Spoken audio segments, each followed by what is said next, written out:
My family banned me from Thanksgiving after I paid, so I let them starve. In silence. The dining room at my parents' house was unusually quiet for Thanksgiving. 20 relatives sat shoulder to shoulder at the long mahogany table, a polished centerpiece of pine cones and golden leaves stretching across its length. Fine china gleamed under the chandelier. Silverware had been arranged with precision. Candles flickered gently.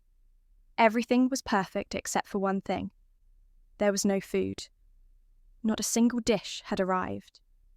No golden brown turkey, no creamy mashed potatoes, not even the sacred pumpkin pie my mother insisted must come from a bakery that understands spice ratios. The plates were spotless, empty, waiting, and still nobody moved. I thought Rachel was handling the turkey.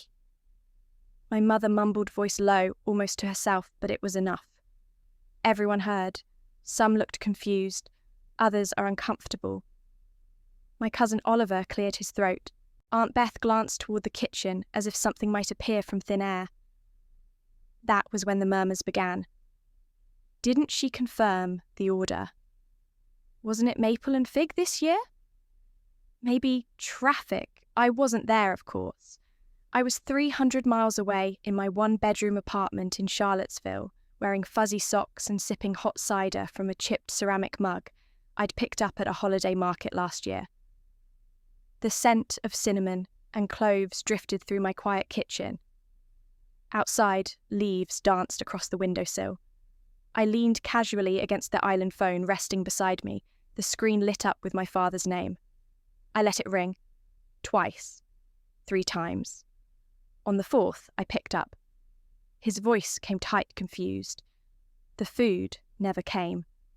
I took a small sip of cider, tilted my head, and replied smoothly, "Oh, that's strange. I assumed you didn't need anything from me." Silence. A pause long enough to stretch across generations, to wrap around every unspoken rule of our family dynamic. Then chaos. I could hear it through the line, chairs shifting, voices rising, the sharp clink of someone dropping a fork. What does she mean by that? My mother's voice pierced the background like steam escaping a kettle. I didn't say anything. I didn't need to. For the first time in years, they would have to sit in the discomfort of their own making. Let me back up. I am Rachel Ellison. I'm 39, the eldest daughter in a Southern family that confuses closeness with obligation and tradition with control. For as long as I can remember, Thanksgiving wasn't about warmth. It was a show, a meticulously rehearsed production of family unity, complete with colour-coordinated outfits, choreographed compliments, and the underlying tension of old grievances buried beneath cranberry sauce. Growing up, I wasn't a daughter. I was the staff, babysitter, chauffeur, cleaner, nurse, therapist. I learned to sew a button before I had a locker. While my younger siblings basked in praise for things like good effort, I was expected to deliver results, fix problems, and never complain. I once overheard my mother say at a church brunch, "Rachel. Oh, she's our little backbone." I wasn't her child. I was a vertebra. When I went off to college, I thought I'd finally earned my seat at the adult table, that I'd be seen as an equal, a peer. I was wrong. Over the years, my role morphed, but never really changed. I became the one who paid. Quietly. Consistently. I picked up the catering bill. I covered my brother's bail one winter without telling anyone. I paid off my sister's wedding debt because she was too stressed to deal with finances right now. I never asked for thanks. I just hoped that one day someone would see me. So when my aunt posted the family's usual Thanksgiving countdown in the group chat, "Can't wait to see everyone," I responded, "Like always. Same here. Looking forward to it." No one replied. Hours later, my cousin texted me directly. "Wait, are you actually coming? Your parents told everyone you weren't invited this year." At first I thought it was a joke, some weird miscommunication. So I called my mother. She danced around the topic like a weather forecaster, trying to predict a storm without saying hurricane. "We're keeping it small this year," she finally said. "Just immediate family." "I am immediate family," I replied. My voice was even, but my pulse thudded in my ears. "I'm your daughter." There was a pause. Then came her masterpiece of a line. "Well, we just thought it would be easier this way." Less tension. Less tension. There hadn't been any tension unless she meant the moment I said no to paying for my brother's latest business venture, or when I asked my sister to repay a portion of the honeymoon fund I'd covered. I did my own research. Everyone else was invited. My siblings, their spouses, even distant cousins from Michigan. Everyone except me. I wasn't just excluded, I was erased. But here's the kicker. Weeks earlier, my dad had asked me to help with the Thanksgiving meal. "Just chip in a little," he said. I didn't just chip in, I paid for everything. The turkey, the sides, the desserts, all were ordered under my name. From Maple and Fig Butcher and Sweet Hearth Bakery. 2 places my mother insisted made food worthy of the occasion. They didn't forget me. They used me. So I made 2 calls. First, to the butcher, who processed the refund in under 5 minutes. Second, to the bakery, who hesitated but relented once I forwarded them the receipt.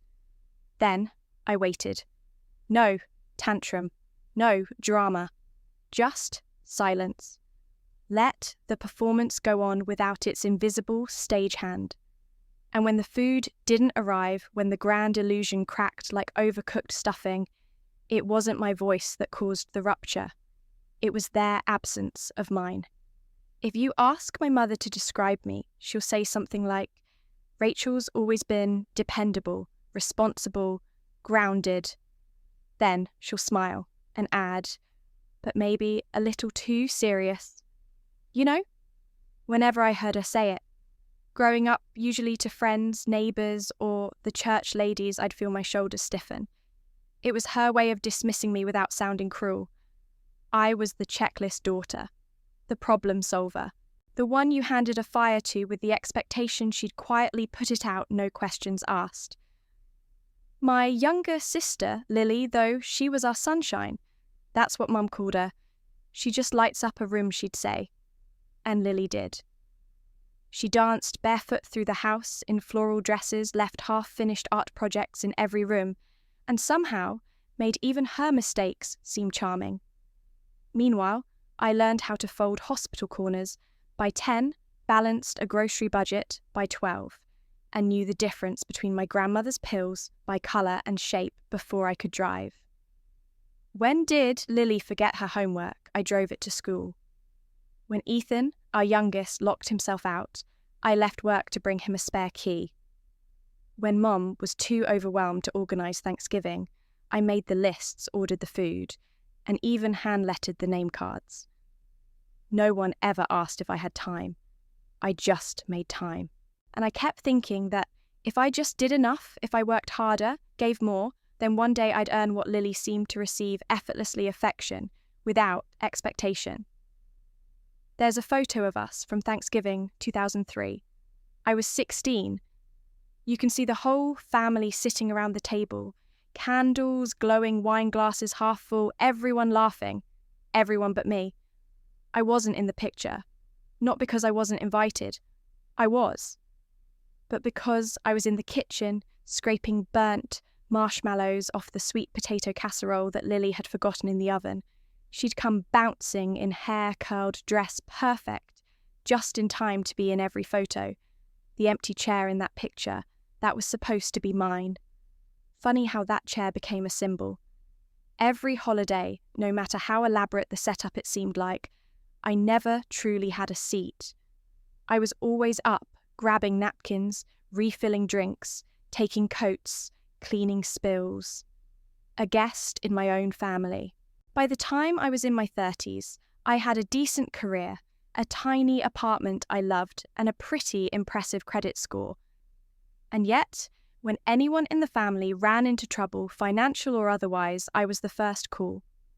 When Lily's destination wedding spiraled $12,000 over budget, guess who covered the florist?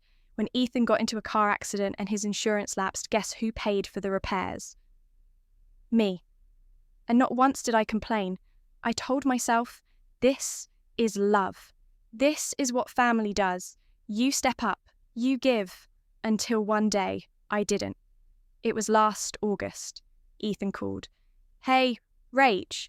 Weird question, but could you help me out with something? I already knew what was coming. My car broke down, it's in the shop. They're quoting me like $1,800. I'll pay you back, I swear, just not right away. There was a pause. I can't, I said softly. Not this time. He laughed nervously. Wait, seriously, I'm sorry, Ethan. I've helped a lot this year. I need to focus on my stuff for a bit.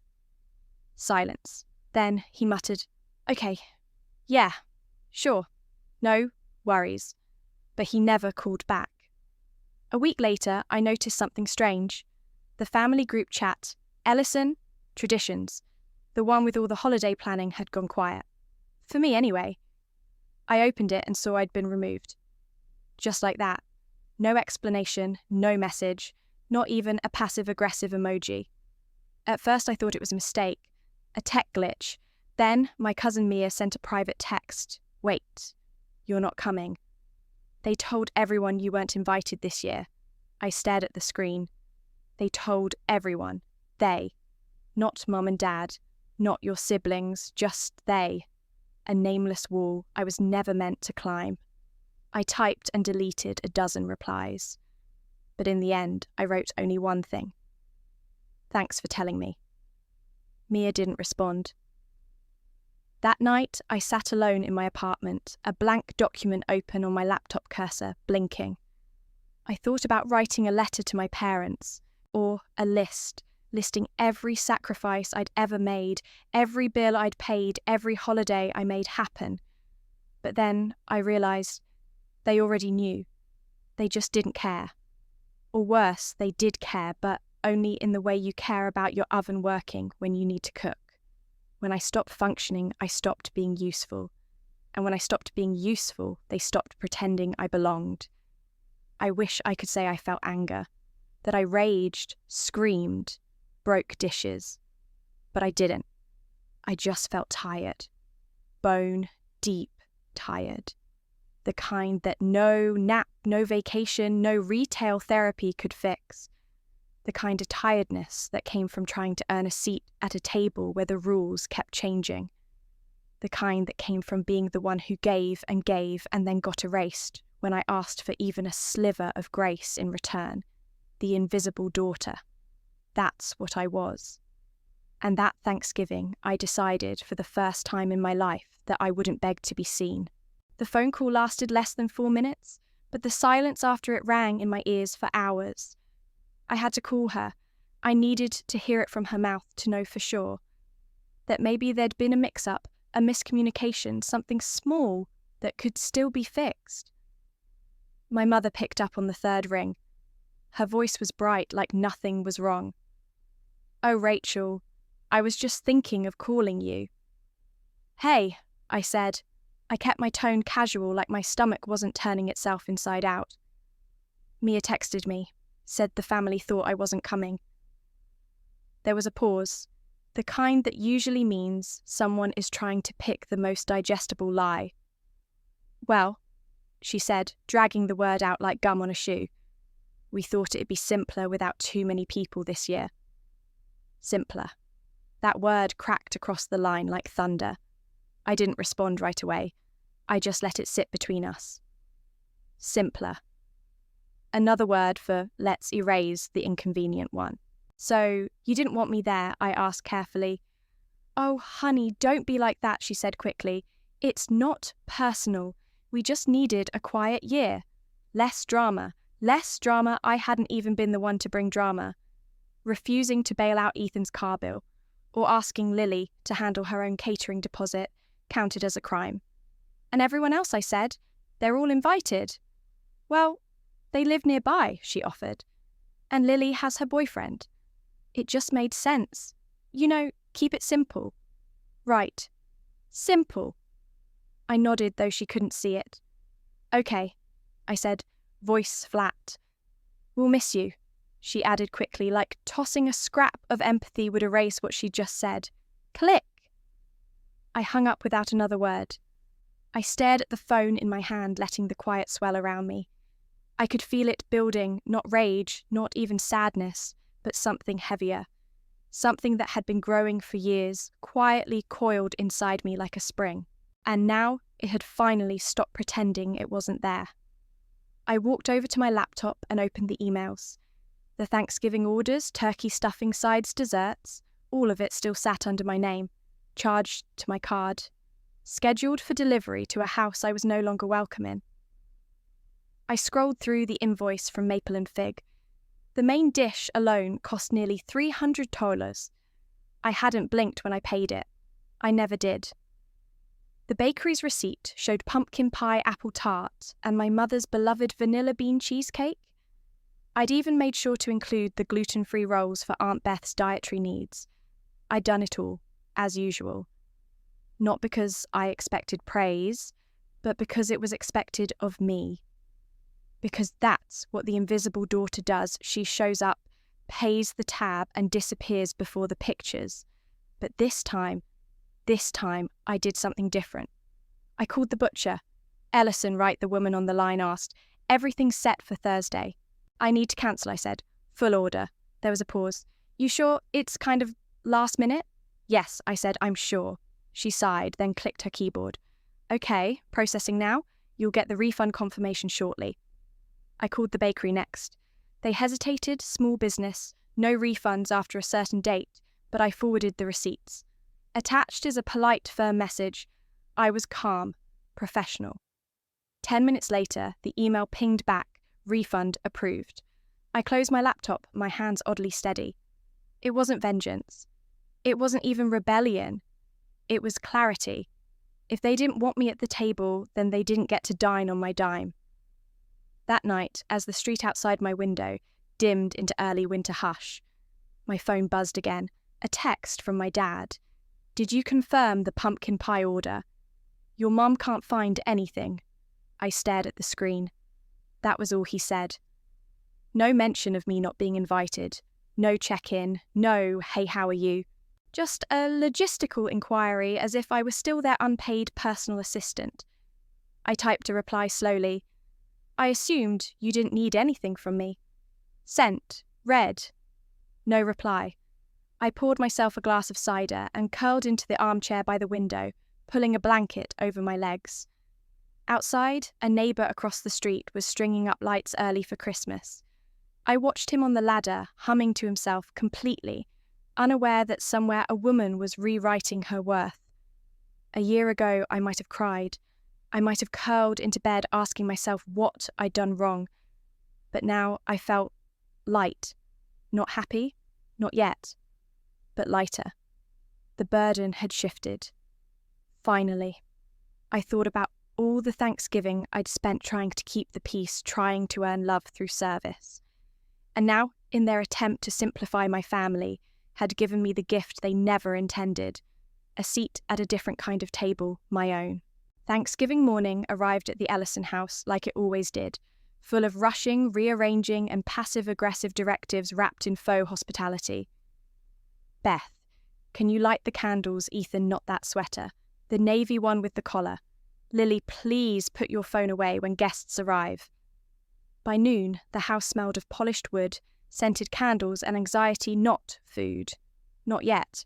But no one was worried. Not yet. The deliveries always came around 12:30. By 12:45, a few eyebrows lifted. My aunt glanced at her watch. My father tapped on his phone. My mother paced from the dining room to the front window and back, her heels clicking with increasing sharpness. At 1 Aurora, still nothing. A chill settled over the house, not from the weather, but from the realization blooming in quiet corners. My Uncle David, blunt as ever, finally broke the silence. "Where's the damn turkey?" Everyone turned. My mother froze mid-step. Rachel placed the orders. She said it was all confirmed. She said it like a fact, a shield, a name invoked to assign blame. Aunt Carol tilted her head. Did she? Of course she did, Mum snapped, but her voice cracked slightly. She always does. That was the moment the performance began to wobble. Someone tried to distract with polite laughter. Well, maybe there's a delay, or maybe she used the wrong date. Did anyone call the butcher? My father's face darkened. He was a man of routines and reputation. This wasn't just a culinary mishap, it was a stain. At 1:12 p.m, he pulled out his phone and called me. I let it ring 4 times before I answered. Just long enough to make it sting. Rachel, he said immediately. The food, nothing's arrived. I could hear it in the background voices, overlapping a cabinet slamming the beginnings of chaos. Oh, I replied lightly. That's strange. He exhaled, trying to keep calm. Did you confirm the order? I sipped my cider. I assumed you didn't need anything from me. There was a beat of silence. And then, you did this on purpose. My eyes narrowed. What exactly do you think I did? You cancelled it. You knew this would happen. Interesting, I said, because from what I recall, I wasn't invited. That's not the point, isn't it? I cut in. You didn't want me there. You didn't want my presence, just my credit card. And now you're surprised I stopped playing along. In the background, I heard someone, maybe my cousin, mutter, "Wait, wasn't Rachel handling the catering?" I didn't wait for a reply. I'm done being invisible, Dad, I said, and I'm done paying for the privilege. Then I hung up. Back in the house, the mood had fully shifted. Ethan stood near the fireplace, arms crossed. Did no one double-check with her? Lily sat on the bottom step of the staircase, trembling. Her boyfriend was supposed to meet everyone for the first time. She'd picked the outfit, curled her hair, and coordinated the napkins to match the theme she'd posted on Instagram. Now she was sobbing in the guest room, with mascara streaked down her cheeks. Mum hovered near the kitchen, furious but speechless. Her cheeks flushed a shade too bright. Her pearls rested tightly against her collarbone. And Grandma, sweet sharp-eyed Grandma, broke the silence. I thought Rachel handled everything last year. Didn't she? All eyes turned to my mother. Well, yes, Mum said tightly. And this year, Grandma pressed. My mother opened her mouth, then closed it. Grandma nodded slowly. That single syllable held more weight than any argument. By sundown, the Ellison Thanksgiving had transformed from performance to farce. My father tried to save it, called 3 local restaurants all closed. Aunt Carol attempted to salvage dignity with a frozen lasagna she'd brought just in case. My little cousin pouted because there was no whipped cream, no turkey, no pie, no Rachel. A quiet reckoning settled over the evening, and for the first time the absence spoke louder than any presence. That night as I curled up with a book, my cousin Mia texted again. Holy crap, there was nothing. Like, nothing. You didn't send the food. I stared at the message. No apology, no curiosity, just awe, and maybe a little respect. I didn't respond.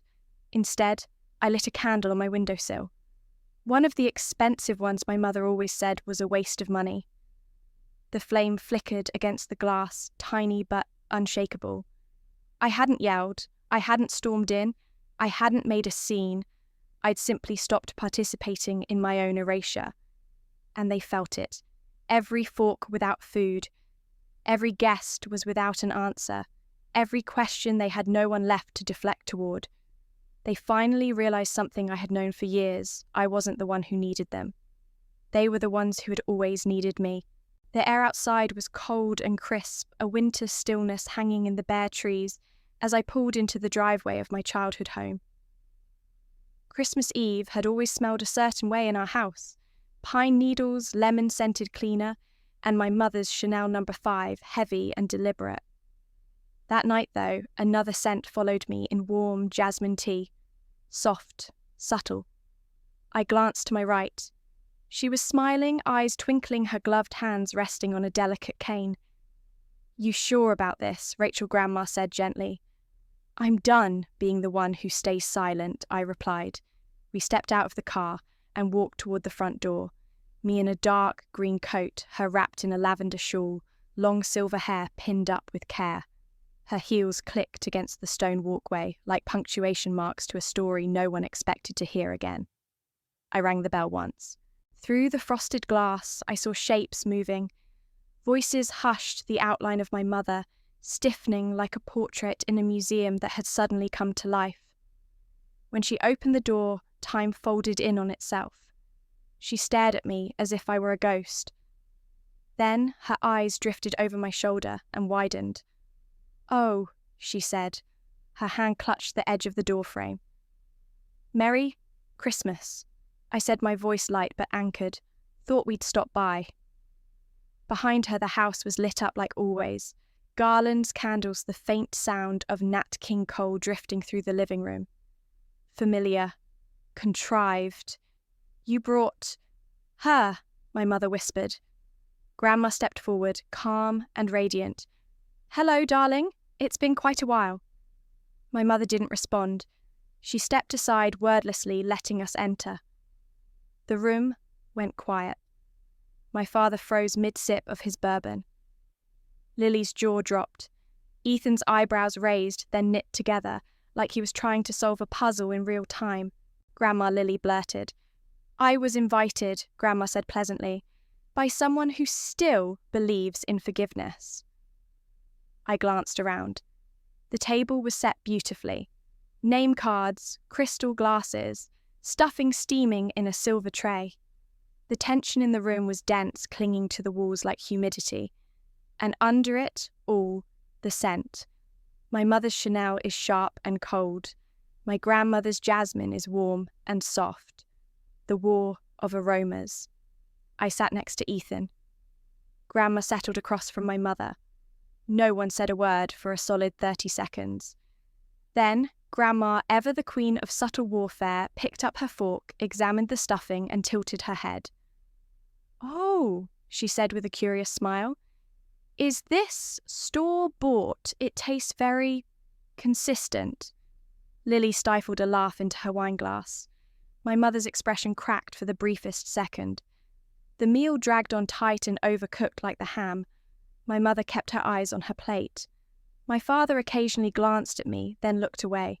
Conversation was limited to weather traffic and decorative centerpieces. I didn't push, I didn't gloat. I just was. And somehow that was the loudest thing I'd ever done. After dessert, pumpkin pie that tried too hard, and whipped cream from a can, I excused myself and went to the bathroom. As I passed the hallway, I caught the tail end of a conversation between my mother and Aunt Carol. "She's unstable," Mom hissed. "Bringing my mother here, it's manipulative. It proves she's not well." Unstable.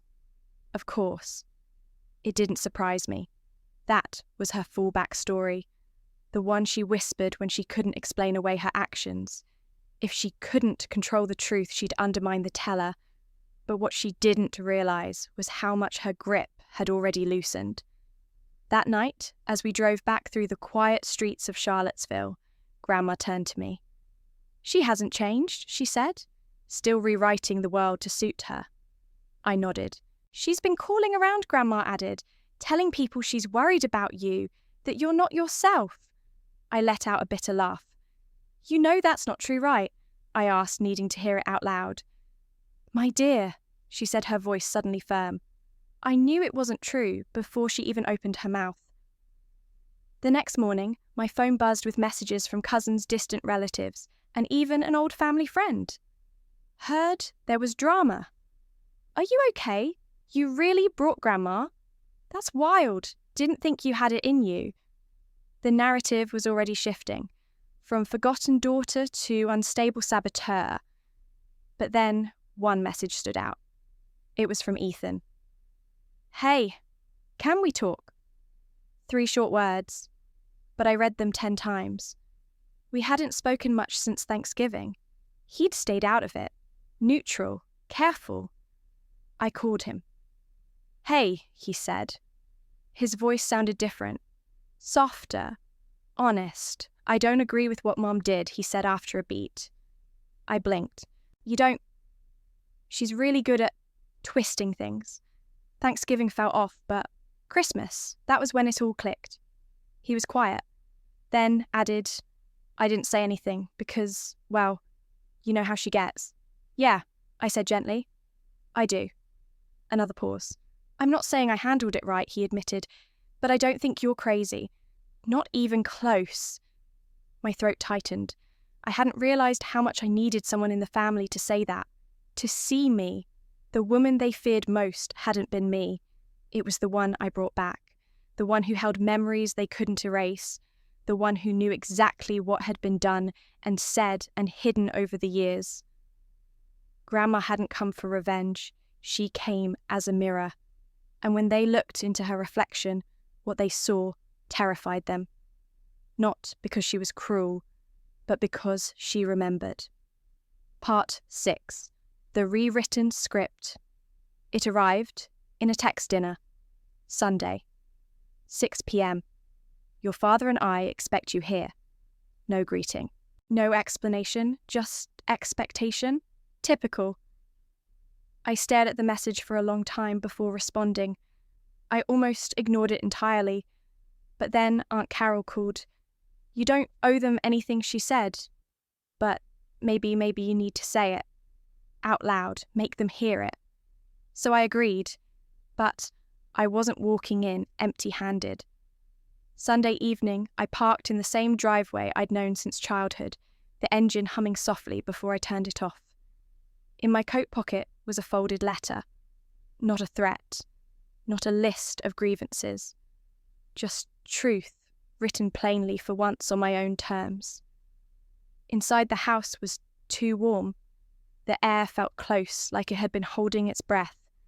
They were all there. My mother sat at the head of the dining table, arms folded like a judge ready to pass a sentence. My father stood stiffly by the sideboard, fingers laced too tightly. Ethan sat off to the side, posture rigid, eyes flicking to mine when I entered. His look held something new.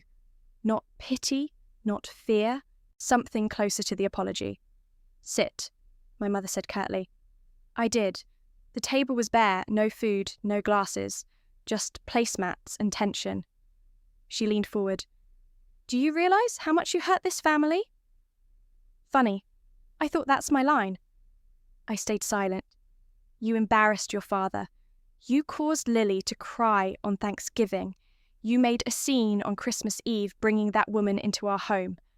That woman is your mother, I cut in. Her mouth twitched. She hasn't been a part of this family for years. No, I said evenly.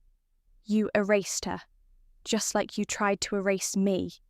A sharp breath from across the table. My sister looked down at her hands.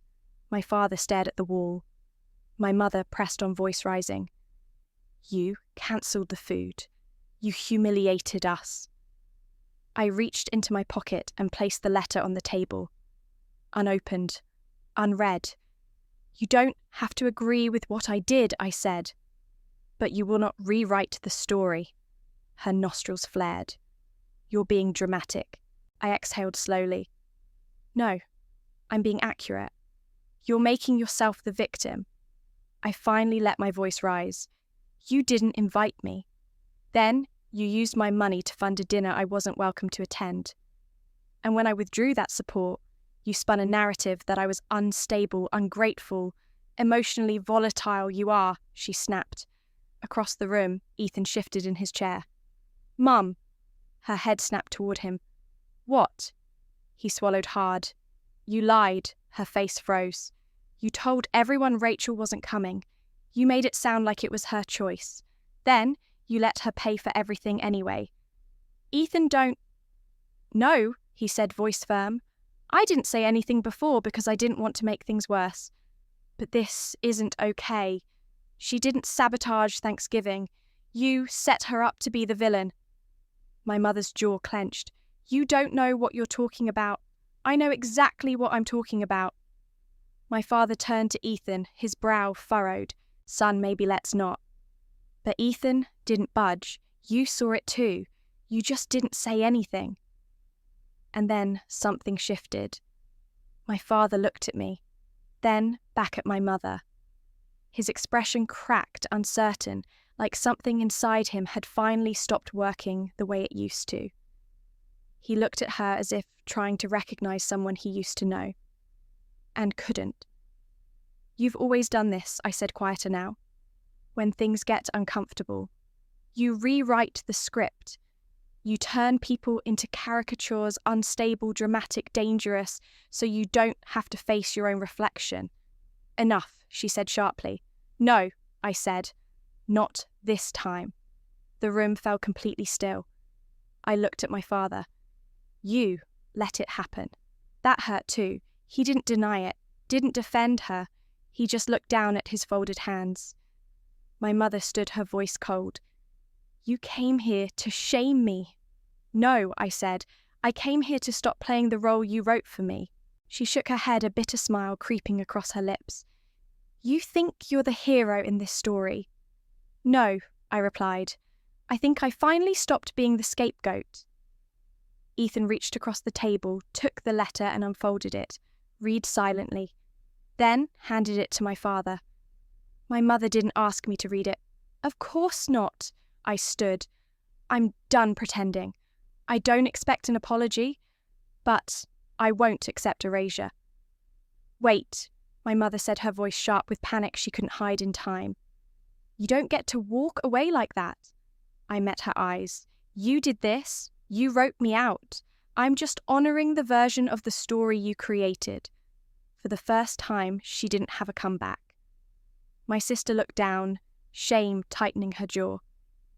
My father looked up at me but said nothing. And Ethan, he stood, not behind me, but beside me. The days after that dinner hung heavy with stillness. Not grief, not guilt, just the absence of noise I used to mistake for connection. No calls, no new emergencies, no veiled guilt trips disguised as check-ins. The silence wasn't cold, it was clarifying, like someone had finally turned off a television that had been humming in the background my whole life. I went about my week with unexpected ease. The air felt cleaner, the coffee tasted bolder. My chest somehow was less constricted. It wasn't peace yet, but it was the road there. Then, one morning, a text lit up my phone screen like a spark from an old fuse. Can we move past this, Mum? 7 words. No greeting, no name, no apology, just a carefully constructed sentence, vague enough to dodge blame, polite enough to wear a mask. I stared at it, thumb hovering. It didn't sting. It didn't enrage me. It just felt small. Not because I was above it, but because I was finally beyond it. I locked my phone and never wrote back. Instead, I started doing things that had nothing to do with repair. I bought a new rug, burnt orange and messy in pattern. My mother would have hated it. I loved it. I burned a pie in my oven, laughed, tried again. I planted winter jasmine on my windowsill, and I stopped waiting to feel valid only when someone else confirmed it. A week later, a different ping on my phone. Ethan, want to grab coffee sometime? I stared at the message. Simple. Without performance. Just honest. Sure, I typed. Tomorrow. The cafe sat on a quiet corner, near the river, wrapped in the smell of roasted beans and clove. We picked a table by the window, steam curling up from our cups into the late January light. Ethan looked tired, but lighter somehow. Hey, he said when I walked in, standing to hug me. It was awkward, long, real. We talked for 3 hours. About everything, about nothing. He didn't try to fix the past, didn't play devil's advocate. He just listened. And when he spoke, he didn't speak to defend her. He spoke like a brother. I think I spent so long just trying to keep the peace, he said, voice low. I didn't realize how much damage peacekeeping can do. I stirred my coffee. It's easier to live in the script, right? Pretend it's fine. Pretend you're fine. Exactly, he nodded. Mum, She's good at creating a world where you're either with her or against her. There's no middle, and I never questioned it until you did." He looked up at me, then eyes soft. "I should have spoken up sooner." "You're speaking now," I said. And for the first time in a long time, I felt what I'd missed most, not approval, but being seen. That night, I returned home and found a small envelope in my mailbox. Pale blue, familiar cursive, scented faintly of jasmine. Inside, a handwritten note. "My brave girl, you brought truth to a table full of rolls. That's not small. That's not shameful. That's the beginning of something bigger than their discomfort. You reminded us that silence isn't peace, and being loved isn't the same as being used. You chose truth over comfort, and I'm proud of you. I always have been. Love, always, Grandma." I held the paper to my chest, and for the first time since childhood, I wept. Not out of grief, but out of release. Later that week, I was reorganizing an old drawer full of half-filled journals and forgotten receipts when I found a folded piece of paper tucked inside a birthday card. I recognized the handwriting instantly. It was from my mother, dated 25 years ago. "Dear Rachel, you're so grown up and helpful. I don't know what I'd do without you. You take care of everyone. You always have. Love, Mum." I sat on the floor for a long time, letter in my lap, time folding in on itself. I remembered reading it as a child heart soaring, thinking this was love. Only now could I see it for what it really was. Affection is earned through usefulness. Praise masked as pressure. I had been praised not for who I was, but for what I did. Still, I didn't tear it up. Instead, I walked to my bookshelf, took a spare wooden frame and slid the letter behind the glass. Not out of nostalgia, not to honour her, but to mark the moment I stopped needing it to mean more than it did. A quiet closing of the door. There it stands now on a shelf in my living room. Not a shrine, not a wound, just a page from a chapter I've finally finished reading. The table gleamed under the soft chandelier glow. Every fork was aligned, and every napkin was folded with surgical care. The Ellison Thanksgiving had always been a performance 1-part tradition, 3-part stage set. At first glance, nothing seemed out of place. And yet, at the far end of the table, just beside the centerpiece of golden leaves and cinnamon sticks, sat a chair. It was not tucked in, not replaced, not missing. It was empty, deliberately, almost reverently. Like a marker, like a ritual. Lily's fork scraped lightly against her plate as she whispered, "Is Rachel not coming again?" No one moved. For a second, even the clinking and murmurs dulled. My mother kept carving her turkey. Her expression was a mask, immaculate, unreadable. My father cleared his throat but said nothing. It was Ethan who finally broke the silence. "No," he said, voice calm. "She's choosing peace." 3 words. Soft, unapologetic, final. Across town, in the soft kitchen of my apartment, their only centerpiece was a bowl of pears, and the only ceremony was laughter. The oven still held a bit of rosemary smoke. The windows fogged from the heat of roasted yams. The mismatched chairs creaked, and the table leaned slightly left from a stubborn leg that refused to stand straight. But everything felt in place. Grandma held her teacup with both hands, her jasmine perfume blending gently into the room. Anna wore fuzzy socks and passed a jug of spiced cider. Ethan joked about the overcooked rolls. We didn't take photos. No one asked for perfection. We just were. I stood by the counter plating slices of turkey with a rhythm that felt like breathing. No tension, no invisible test I had to pass. Just care. I never thought I'd feel this, I said to no one in particular. What Anna asked, this I motioned to the room. Ease, safety, not wondering what I've done wrong by just existing. Grandma smiled. That's called being home. And it was, not because of a roof, but because of the people in it. After dinner, Ethan helped me with the dishes, his sleeves rolled up, fingers pruned from the water. She stared at the chair. He said quietly, "At Mum's, during dinner." I dried a plate and didn't answer. She didn't say your name, but everyone noticed. It wasn't just missing, it was empty. I looked at him gently. That's what happens when someone chooses not to come back. "She misses you," he added. I shook my head. "She misses control." Ethan paused, then nodded slowly. "You know," he said, "part of me always thought you'd give in. Just show up one year and pretend like nothing happened." I did too, I admitted. Until I didn't. We stood in silence for a moment. Then he reached for the next dish. Later that night, I curled into the corner of my couch with a mug of tea, my blanket pulled to my chin. Outside, the city glowed with the soft gold of holiday lights. Inside, everything was still. Safe. I opened the drawer of my side table and pulled out a photo one Ethan had found tucked away in an old album. In it, I was 11, holding Lily, Grandma, beside me. My mother was blurry in the background, arms crossed as always. I studied it under the lamplight, not with sadness, with clarity.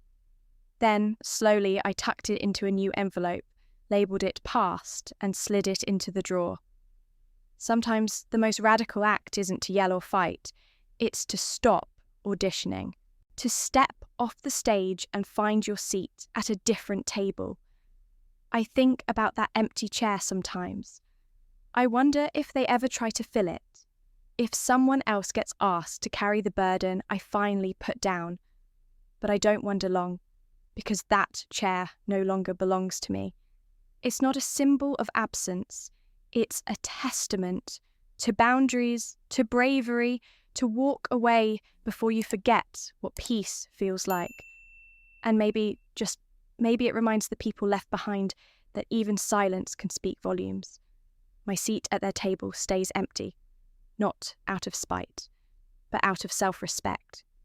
That empty chair. It's not a void, it's a monument to everything I chose, to everything I survived, to everything I've now built in its place. Sometimes the strongest thing you can do isn't show up, it's walking away and never look back.